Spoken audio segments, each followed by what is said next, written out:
Hi dears, welcome back to be a good mom. അപ്പോൾ സംഗതി തംബ്നെയിലും ടൈറ്റിലും ഒക്കെ കണ്ട പോലെ തന്നെ പ്രൊഡക്റ്റീവ് ആയിട്ടുള്ള എനർജറ്റിക് ആയിട്ടുള്ള ഒരു മോർണിംഗ് ആണ് കേട്ടോ അന്ന് ഞാൻ നിങ്ങളായിട്ട് ഷെയർ ചെയ്യണേ. അപ്പോൾ ഇന്നത്തെ വീഡിയോയിലേക്ക് എല്ലാവർക്കും സ്വാഗതം. Welcome back to be a good mom. അപ്പോൾ സമയം എന്താ 5:30 ആയിട്ടുണ്ട്. പ്രെയർ, ബൈബിൾ റീഡിങ് അങ്ങനെയുള്ള കാര്യങ്ങളെല്ലാം കഴിഞ്ഞ് വന്നപ്പോഴത്തേന് സമയം 5:45. അപ്പോൾ എല്ലാവരും നല്ല ഉറക്കത്തിലാണ്. കാരണം ഇന്ന് വെക്കേഷൻ തുടങ്ങിയിട്ടുണ്ടല്ലോ. അപ്പോൾ അതുകൊണ്ട് രാവിലെ തന്നെ പിള്ളേർ അങ്ങനെ എഴുന്നേൽക്കുന്നില്ല. രാവിലെ കുക്കിംഗ് വലിയ കാര്യമായിട്ടില്ല. അതുകൊണ്ട് തന്നെയാണ് ഈ ഒരു ദിവസം നമ്മൾ കുറച്ച് ക്ലീനിങ് ആയിട്ട് തുടങ്ങാമെന്ന് വിചാരിച്ചത് കേട്ടോ. കാരണം രാവിലെ ബ്രേക്ക്ഫാസ്റ്റ് ഞാൻ കുക്ക് ചെയ്യേണ്ട ആവശ്യമില്ല. കുറച്ച് റൈസ് ഇരിപ്പുണ്ട്, ചിക്കൻ കറി ഇരിപ്പുണ്ട്. അപ്പോൾ അതുകൊണ്ട് നമ്മൾ കുറച്ച് ക്ലീനിങ്ങിന് നിന്നതാണ്. അപ്പോൾ ഈ ഒരു മാറ്റ് നമ്മളൊന്ന് കഴുകാൻ ഇട്ടിട്ടുണ്ട്. അതുപോലെ തന്നെ ഈ ഒരു സെറ്റിയിലത്തെ കവറും കാര്യങ്ങളൊക്കെ ഒന്ന് കഴുകാനായിട്ട് എടുത്തുകൊണ്ട് വന്നിട്ടുണ്ട്.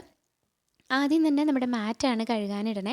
അങ്ങനെ ആ മാറ്റ് കഴുകാനിട്ട് അതൊന്ന് റെഡിയായി വരുമ്പോഴത്തേനും, ഒന്ന് കറങ്ങി വരുമ്പോഴത്തേനും തന്നെ ഞാൻ ചായ എടുത്തു കേട്ടോ. ചായ കുടിക്കാണ്ട് രാവിലത്തെ ഒരു പരിപാടി തുടങ്ങുകയെന്ന് പറയുന്നത് വലിയ ബുദ്ധിമുട്ടുള്ള കാര്യമാണ്. അപ്പോൾ ഇതാ രാവിലെ നമ്മുടെ ചായയൊക്കെ റെഡിയായി സെറ്റായിട്ടിരിപ്പുണ്ട്. അപ്പോൾ നമ്മുടെ ചായ കുടിയൊക്കെ കഴിഞ്ഞൊന്ന് എനർജറ്റിക് ആയിട്ടൊന്ന് സെറ്റായതിനു ശേഷം ഞാൻ പിന്നീട് വന്നിട്ട് നിന്നത് നമ്മുടെ ലിവിങ് റൂം ഒന്ന് ഡീപ്പ് ക്ലീൻ ചെയ്യാനാണ് കേട്ടോ. അപ്പോൾ ഇതാ നമ്മുടെ സെറ്റിയിലത്തെ ആ ഒരു കുഷ്യനും കാര്യങ്ങളൊക്കെ ഒന്ന് മാറ്റിയതിന് ശേഷം എല്ലായിടും നല്ല പോലെ വെള്ളം തൊട്ട് ഒന്ന് തുടച്ചെടുക്കാനാണ് കേട്ടോ വിചാരിക്കുന്നത്. അപ്പം നമ്മുടെ പുതിയ വർഷത്തിലേക്കൊക്കെ കിടക്കുകയല്ലേ, അപ്പം നമ്മുടെ വീടൊന്ന് നീറ്റാക്കി ഇടാമെന്ന് വിചാരിച്ചു. അങ്ങനെ ഇതാ എല്ലായിടും നമ്മൾ വെള്ളം തൊട്ട് നല്ല നീറ്റായിട്ട് എല്ലാ സെറ്റിയുടെ അതുപോലെ ചെയർ എല്ലാ കാര്യങ്ങളും ഒന്ന് തുടച്ചെടുത്ത് അതിന് ശേഷം നമ്മൾ ക്ലീൻ ചെയ്യാൻ പോകുന്നത് നമ്മുടെ ഈ ഒരു നെറ്റാണ്. ജനൽ നമ്മൾ കുറച്ച് ദിവസം മുന്നേ തുടച്ചതേ ഉള്ളൂ. അപ്പോൾ അതുകൊണ്ട് തന്നെ ജനൽ തുടയ്ക്കുന്നില്ല, ഈ ഒരു നെറ്റ് മാത്രമേ തുടയ്ക്കുന്നുള്ളൂ. അതും ഈ ഒരു സൈഡിലെ നെറ്റ് മാത്രമേ തുടയ്ക്കുന്നുള്ളൂ. അങ്ങനെ ആ ജനലിൻ്റെ ആ ഒരു അടിഭാഗത്തും കൂടിയും ഒന്ന് ക്ലീൻ ചെയ്തെടുത്തതിന് ശേഷം അവിടുത്തെ ആ ഒരു ക്ലീനിങ് കഴിഞ്ഞു. പിന്നെയുള്ളതെന്ന് പറഞ്ഞാൽ നമ്മുടെ ഈ ഒരു ടേബിളാണ്. അപ്പോൾ ഈ ഒരു ടേബിളിൽ മാറ്റി വെക്കുന്നുണ്ടായിരുന്നു. അതുപോലെ അത്യാവശ്യം നല്ല പൊടിയും ഉണ്ടായിരുന്നു. അപ്പോൾ ഗ്രാനൈറ്റ് ആയതുകൊണ്ട് തന്നെ നമുക്ക് പെട്ടെന്ന് അങ്ങ് ക്ലീൻ ചെയ്തെടുക്കാനായിട്ട് പറ്റും. ഒന്ന് ജസ്റ്റ് ഒന്ന് തുടച്ച് വെച്ചാൽ മതി. പിന്നെ ഇവിടെ നമ്മുടെ ബൈബിള്, പാട്ടുപുസ്തകം അങ്ങനെയുള്ള കാര്യങ്ങളൊക്കെ വെക്കുന്നതാണ്. അത്യാവശ്യം എളുപ്പത്തിൽ എടുക്കാൻ പറ്റുന്ന സാധനങ്ങളൊക്കെയാണ് കേട്ടോ ഇവിടെ വെക്കുന്നത്. അപ്പോൾ അതെല്ലാം ഒന്ന് പുറത്തോട്ട് എടുത്തിട്ട് ഒന്ന് തുടച്ചതിന് ശേഷം അതെല്ലാം തിരിച്ചതുപോലെ തന്നെ വെച്ചിട്ടുണ്ട്. ഇനിയിപ്പോൾ നമ്മൾ സാധനങ്ങളെല്ലാം അങ്ങോട്ടും ഇങ്ങോട്ടും ഒന്ന് മാറ്റിയിട്ടൊന്ന് ക്ലീൻ ചെയ്തെടുക്കുന്നുണ്ട് കേട്ടോ. അപ്പോൾ ഈ ഒരു ക്ലീനിങ് കഴിഞ്ഞപ്പോഴത്തേന് സമയം 6:30 ഞാൻ പതിയെയാണ് കാര്യങ്ങൾ ചെയ്തത്. കാരണം പൊടിയൊന്നും അധികം അങ്ങനെ ഇളക്കാണ്ടാണ് ഞാൻ അടിക്കുകയും ഒക്കെ ചെയ്തത് കേട്ടോ. അപ്പോൾ ഇനി സാധനങ്ങളെല്ലാം ഒന്ന് മാറ്റി ഒന്ന് തുടച്ചെടുത്തു. അപ്പോൾ അതൊക്കെ കഴിഞ്ഞപ്പോഴത്തേന് ബിയക്കുട്ടി എണീച്ചിട്ടുണ്ട്. അപ്പോൾ ഇനിയിപ്പോൾ നമുക്ക് മുറ്റടിയാണ് കേട്ടോ. മുറ്റടി എന്ന് പറഞ്ഞാൽ ഒരു 1.5 പരിപാടിയാണ്. കാരണം ഫുള്ളായിട്ടൊന്ന് ക്ലീൻ ചെയ്തെടുക്കാനുണ്ട്. അപ്പോൾ അത് നമ്മുടെ ചകിരിയും തൊണ്ടും ഒക്കെ കൊണ്ടുപോയി വെച്ചേക്കുന്ന സ്ഥലത്ത് നിന്ന് അതൊന്ന് ഒരു മരത്തിൻ്റെ ചുവട്ടിലോട്ട് ഇട്ട് കൊടുക്കാനുണ്ട്. പിന്നെ നമ്മൾ അടിച്ചു വാരി കഴിഞ്ഞ ദിവസം വെച്ചിട്ടുണ്ടായിരുന്ന ആ ഒരു കരിയിലയും കൂടി ഒന്ന് കൊണ്ടുപോയി തട്ടുന്നുണ്ട് കേട്ടോ. അപ്പോൾ നമ്മൾ എന്താണെങ്കിലും മരത്തിൻ്റെ ചുവട്ടിൽ തന്നെയാണ് ഇടുന്നത്. മരത്തിൻ്റെ ചുവട്ടിൽ നിറയെ കരിയിലകളുണ്ട്. അപ്പോൾ പിന്നെ അതും കൂടെ ആയിക്കോട്ടെ എന്ന് വിചാരിച്ച്.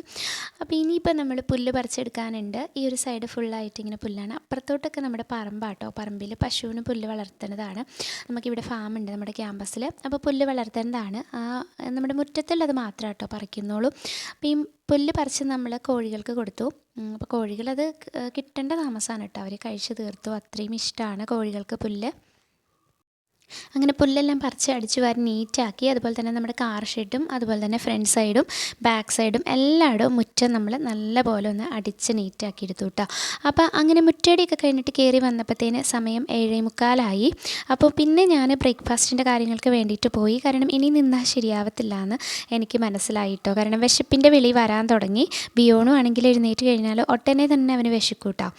അപ്പോൾ അതാ നമ്മുടെ ക്ലീനിങ് എല്ലാം കഴിഞ്ഞിട്ട് വന്നപ്പോഴത്തേന് ബിയക്കുട്ടി ഇതാ സെറ്റായിട്ടുണ്ട്. പിക്ചറൊക്കെ വരയ്ക്കുമായിരുന്നു, അവൾ പെയിൻറ്റിങ് ഒക്കെ ചെയ്യുമായിരുന്നു കേട്ടോ. അപ്പോൾ ഞാൻ അവളുടെ മുടിയൊക്കെ ഒന്ന് ചീകി കെട്ടി വൃത്തിയാക്കി കൊടുത്തിട്ടുണ്ട്. അതിന് ശേഷമാണ് കേട്ടോ ഞാൻ കിച്ചണിലേക്ക് പോകുന്നത്. അപ്പോൾ രാവിലെ തന്നെ മുടിയൊക്കെ ഒന്ന് നീറ്റാക്കി ഒതുക്കി കെട്ടുവാണെങ്കിൽ കുറച്ചും കൂടി ഒരു ഐശ്വര്യമായിട്ട് സന്തോഷമായിട്ടിരിക്കാൻ പറ്റുമല്ലോ നമുക്ക്. നമ്മളെ കാണുന്നവർക്കും ഒരു പോസിറ്റീവ് എനർജിയാണ്, വേറെ ഒന്നുമല്ല. അപ്പോൾ ഞാൻ എൻ്റെ റൈസ് ഒന്ന് ചൂടാക്കാൻ വെച്ചിട്ടുണ്ട്. ഒപ്പം തന്നെ ഉച്ചയ്ക്കത്തേനുള്ള ചോറിന് വെള്ളം വെച്ചിട്ടുണ്ട്. അപ്പോൾ ഈ കുട്ടി അവളുടെ പെയിൻറ്റിങ് ഒക്കെ കണ്ടിന്യൂ ചെയ്യുകയാണ്. പെയിൻറ്റിങ് ഒരു ഭയങ്കര ക്രേസാണ് കേട്ടോ. ആ ഒരു മൂഡ് വന്നു കഴിഞ്ഞാൽ പിന്നെ പുള്ളിക്കാരിക്ക് ഒരിടത്തേക്കും നോട്ടമില്ല കേട്ടോ. ആ പെയിൻറ്റിങ് തീരണോടം വരെ മറ്റൊന്നിലും ശ്രദ്ധിക്കില്ല. അങ്ങനെ ഇതാ എല്ലാം കഴിഞ്ഞിട്ട് 9 മണിയായിട്ടോ. അപ്പം നമ്മൾ ബ്രേക്ക്ഫാസ്റ്റ് കഴിക്കാനുള്ള പരിപാടിയാണ്. അപ്പോൾ ബിയോണും എഴുന്നേറ്റിട്ടുണ്ട്, ചെറുതായിട്ട് വിശപ്പൊക്കെ വന്നിട്ടുണ്ട്. അപ്പോൾ ഇതാ 4 പേരും കൂടി ഒരുമിച്ച് കഴിക്കാനുള്ള പരിപാടിയാണ് മിക്കപ്പോഴും. ഇപ്പം അങ്ങനെ ഒരുമിച്ച് കഴിക്കലൊന്നുമില്ല. അതുകൊണ്ട് രാവിലെ നമ്മൾ ടൈം എടുത്തൊന്ന് ഒരുമിച്ച് കഴിക്കാമെന്ന് വിചാരിച്ചു. അപ്പോൾ ഇതാണ് ബിയക്കുട്ടിയുടെ പെയിൻറ്റിങ്. റൗണ്ടിൽ വരച്ചത് ശരിയായി ഉണ്ടായിരുന്നില്ല, അപ്പം അവൾ സ്ക്വയർ പേപ്പറിൽ വരച്ചു കേട്ടോ. അങ്ങനെ ബ്രേക്ക്ഫാസ്റ്റ് എല്ലാം കഴിഞ്ഞ് ഞാനൊരു പൈനാപ്പിൾ മോരൊഴിച്ച് കറി വെക്കുവാണ്. പൈനാപ്പിൾ മുളക് പൊടി മഞ്ഞൾപ്പൊടി ഉപ്പൊക്കെ ഇട്ട് വേവിച്ചു 4 വിസിൽ കുക്കറിൽ. എന്നിട്ട് അതിലേക്ക് കുറച്ച് തേങ്ങ അരച്ച് ചേർത്തു, അതുപോലെ തന്നെ തൈരും കുറച്ച് ചേർത്തു, പിന്നെ കുറച്ച് കടുകും കൂടെ താളിച്ചു കേട്ടോ. പിന്നെ നമ്മളൊന്ന് കടയിൽ പോയി, അതിന് ശേഷം ഇതുപോലെ 2 ഓർഗനൈസർ മേടിച്ചിട്ടുണ്ട്. അപ്പോൾ ഈ ഓർഗനൈസർ ഇങ്ങനെ ഹോൾഡ് ചെയ്തിടാൻ പറ്റുന്നതാണ്, ഹാങ് ചെയ്തിടാൻ പറ്റുന്നതാണ്. പക്ഷേ ഞാനത് ഒരെണ്ണം ടേബിളിലേക്ക് വെച്ചു, പിന്നെ ഒരെണ്ണം സ്പൂണും നമ്മുടെ കത്തിയൊക്കെ വെക്കാനായിട്ട് അതും വെച്ചു കേട്ടോ. ഇത് നമ്മുടെ ഇത് വാഷിംഗ് മെഷീനിലിട്ടൊന്ന് കറക്കി എടുത്തപ്പോഴത്തേന് തന്നെ ഉണങ്ങി. പിന്നെ ഒന്ന് വെയിൽ കാണിച്ചൊരു 10-10:30 ആയപ്പോഴത്തേന് ഇതൊന്ന് തിരിച്ചിടുവാണ്. അപ്പോൾ പിള്ളേരാണ് എന്നെ ഹെൽപ്പ് ചെയ്യണത്. അപ്പോൾ പിള്ളേരെയും കൂടി കൂടുവാണെങ്കിൽ നമുക്ക് പെട്ടെന്ന് തന്നെ പരിപാടികൾ കഴിയുമല്ലോ. അപ്പോൾ നമ്മുടെ വീട്ടിൽ ആരെങ്കിലുമൊക്കെ നമ്മൾ ഹെൽപ്പ് ചെയ്യാനുണ്ടെങ്കിൽ പെട്ടെന്ന് പരിപാടികൾ കഴിയും. അപ്പോൾ ഇവർക്ക് ഇഷ്ടമാണ് കേട്ടോ ഇങ്ങനെ ചെയ്യാൻ വേണ്ടിയിട്ട്. അപ്പോൾ നമ്മുടെ എല്ലാ ജോലികളിലും അങ്ങനെ തന്നെ പിള്ളേരെ ഉൾപ്പെടുത്തുവാണെങ്കിൽ നമുക്ക് വളരെ നല്ലതാണ്. അവർക്കും ഇത് ചെയ്ത് പഠിക്കട്ടെ, ഇതിൻ്റെ ബുദ്ധിമുട്ടും കാര്യങ്ങളൊക്കെ അവരും മനസ്സിലാക്കട്ടെ അല്ലേ. നമ്മുടെ കയ്യെത്തിയാൽ മാത്രമേ കാര്യങ്ങൾ നടക്കൂ എന്നുള്ളതൊന്നും ഇല്ലല്ലോ. മക്കളും കൂടി ഞാനും കൂടി ഒരുമിച്ച് നമ്മളതൊന്ന് സെറ്റ് ചെയ്തിട്ടു.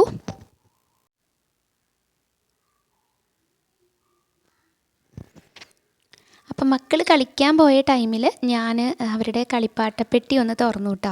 ഇതെന്ന് പറഞ്ഞാൽ കുറേ വർഷങ്ങൾ കൊണ്ടുള്ള സമ്പാദ്യമാണ്. കുറേ സാധനങ്ങൾ അവരിങ്ങനെ കൊച്ചിലെ വിലപിടിപ്പുള്ളതായിട്ട് കരുതുന്ന ഒരുപാട് സാധനങ്ങളുണ്ട്.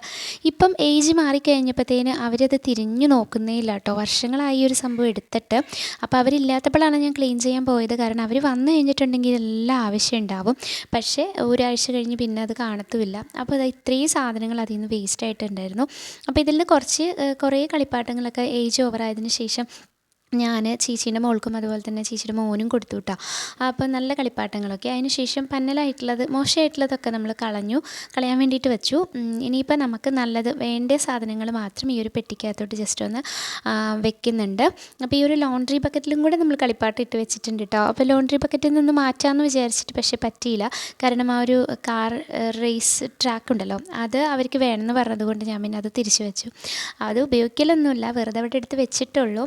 എന്നാലും അവർക്കത് വേണമെന്ന് പറഞ്ഞപ്പോൾ പിന്നെ കളയുന്നത് ശരിയല്ലല്ലോ എന്ന് വിചാരിച്ചിട്ട് ഞാൻ ഇവിടെ നിന്ന് എടുത്ത് വെച്ചിട്ടുണ്ട് കേട്ടോ. അപ്പോൾ ഈ ഒരു ഓർഗനൈസിങ്, ഈ ഒരു ഡീക്ലട്ടറിങ് കഴിഞ്ഞതിന് ശേഷം ഇതുപോലെ എല്ലാ സാധനങ്ങളും ഞാൻ ഉള്ളിലോട്ടാക്കി. ഇനിയിപ്പോൾ നമ്മൾ ഓർഗനൈസ് ചെയ്യാൻ പോകുന്നത് ബിയക്കുട്ടിയുടെ ഈ ഒരു ഹെയർ ബാൻഡും അതുപോലെ തന്നെ ക്ലിപ്പും ഒക്കെ ഇട്ട് വെക്കുന്ന ആ ഒരു പെട്ടിയാണ്. അതിനകത്തേക്ക് ആവശ്യമില്ലാത്തതൊക്കെ ഒന്ന് ബിയോണും അറിയാണ്ട് കൊണ്ടിട്ടതാണ് കേട്ടോ. ബിയോണും അങ്ങനെ അറിയാണ്ട് കൊണ്ടിട്ടിട്ട് ഓരോ സാധനങ്ങൾ ഇങ്ങനെ കുമിഞ്ഞു കൂടി വന്നു. അപ്പോൾ ഇതൊരു വേറൊരു കവറിലായിരുന്നു ഇട്ടിരുന്നത്. അപ്പം ഇതൊന്ന് ഓർഗനൈസ് ചെയ്യാൻ ഞാൻ കുറേ ദിവസമായി വിചാരിക്കുന്നു. കാരണം ഇതിൽ ആവശ്യമില്ലാത്തതാണ് കുറേ ഉള്ളത്. അപ്പോൾ അവളുടെ ഹെയർ ബാൻഡും കാര്യങ്ങളൊക്കെ ഞാൻ എല്ലാം ഒന്ന് എടുത്ത് മാറ്റിട്ടോ. ഇനിയിപ്പം ഇതുപോലെ റിബൺ മാത്രമായിട്ട് ഒന്ന് സെപ്പറേറ്റ് ചെയ്ത് സ്കൂളിൽ കൊണ്ടുപോകുന്ന ആ ഒരു റിബൺ മാത്രമായിട്ട് സെപ്പറേറ്റ് ചെയ്തത് ഒരു ബോക്സിൽ വെച്ചു. അതുപോലെ തന്നെ ആവശ്യമില്ലാത്ത സാധനങ്ങളൊക്കെ ഇതുപോലെ ഒരു കവറിലോട്ട് മാറ്റി. ആവശ്യമില്ലാത്തതെന്ന് പറഞ്ഞാൽ ഈ ഒരു ബോക്സിനകത്ത് വെക്കേണ്ട ആവശ്യമില്ലാത്ത സാധനങ്ങളൊക്കെ ഞാൻ കുറേ സാധനങ്ങൾ മാറ്റിയിട്ടോ. ഇനിയിപ്പം ഇതിലേക്ക് ഫാൻസി ആയിട്ടുള്ള നമ്മുടെ ക്ലിപ്പുകൾ, അതുപോലെ തന്നെ ബാൻഡുകൾ, ഹെയർ ബാൻഡ്, ക്ലിപ്പുകൾ, അതുപോലെ ബുഷ്, അതെല്ലാം ഞാൻ ഒന്ന് വെക്കുന്നുണ്ട്. ഇപ്പം ഇത് എന്തെങ്കിലും ഫംഗ്ഷനൊക്കെ ഉപയോഗിക്കുന്ന മാലയാണ് കേട്ടോ. നമ്മളങ്ങനെ മാല ഉപയോഗിക്കില്ല. ഇതെന്തെങ്കിലും പ്രോഗ്രാമൊക്കെ വരുമ്പോൾ മാത്രമേ ഇടുള്ളൂ. അപ്പോൾ അങ്ങനെ അതും കൂടി ഒന്ന് സെറ്റ് ചെയ്ത് വെച്ചിട്ടുണ്ട്. പിന്നെ നമ്മൾ ഹെയർ ബാൻഡ് മാത്രമായിട്ട് ഒരു സെറ്റായിട്ടും വെച്ചിട്ടുണ്ട്. അതുപോലെ ഓരോരോ ബോക്സുകളിലാക്കി വെച്ചിട്ടുണ്ട് കേട്ടോ. അപ്പോൾ ഇതാണ് നമ്മുടെ ഓർഗനൈസർ. ഇതിലേക്ക് ഞാൻ പെൻസിൽ, അതുപോലെ തന്നെ ചീപ്പ്, സിസേഴ്സ്, അതൊക്കെ സെപ്പറേറ്റ് ആയിട്ട് വെക്കുവാണ്. അപ്പോൾ അതിനുശേഷം ഞാൻ ഇത് മുമ്പത്തെ ദിവസത്തെയാണ് കേട്ടോ. എനിക്ക് ഭയങ്കര തലചൊറിച്ചില്ല. അപ്പോൾ അത് എന്താണെന്ന് അറിയത്തില്ല. അപ്പം മുടി പൊഴിച്ചിലും ഉണ്ട് ഭയങ്കരമായിട്ട്. അപ്പോൾ അതൊന്ന് മാറ്റാമെന്ന് വിചാരിച്ചിട്ടൊരു പൊടിക്കായി പ്രയോഗിക്കുവാണ്. കറ്റാർ വാഴ ഒരു മഞ്ഞ കളർ കറയൊക്കെ പോയതിന് ശേഷം അതൊന്ന് ഇതുപോലെ രണ്ടായിട്ട് കട്ട് ചെയ്തെടുത്തതിന് ശേഷം അതിൻ്റെ ജെല്ല് മാത്രം ഒന്ന് പുറത്തോട്ട് എടുക്കുന്നുണ്ട്. അങ്ങനെ ജെല്ല് മാത്രം ഫുള്ളായിട്ട് എടുത്ത് കഴിഞ്ഞിട്ട് അത് മിക്സിയുടെ ജാറിലിട്ടിട്ട് നല്ലപോലെ ഒന്ന് അടിച്ച് തലയൊട്ടിയിൽ തേച്ച് പിടിപ്പിക്കുകയാണ് കേട്ടോ ചെയ്തത്. അപ്പോൾ ഇത് അധികം വെച്ചുകൊണ്ടിരുന്നാൽ പണി കിട്ടും. കാരണം ജലദോഷമൊക്കെ പെട്ടെന്ന് വരാൻ ചാൻസ് ഉണ്ട്. അപ്പോൾ ഒരു 10-15 മിനിറ്റ്, കൂടിപ്പോയി 20 മിനിറ്റ് ഒന്നും വെക്കേണ്ട ആവശ്യമില്ല കേട്ടോ. സത്യം പറഞ്ഞാൽ 10-15 മിനിറ്റ് കഴിയുമ്പോഴത്തേനൊന്ന് കഴുകി കളയണം കേട്ടോ. അപ്പോൾ എനിക്ക് നല്ല മുടി ഉണ്ടായിരുന്നതാണ്. അപ്പോൾ ഈ ഒരു കുറച്ച് നാളായിട്ട് ഭയങ്കര മുടി പൊഴിച്ചിലാണ്. എന്താ കാര്യം എന്ന് അറിയത്തില്ല കേട്ടോ.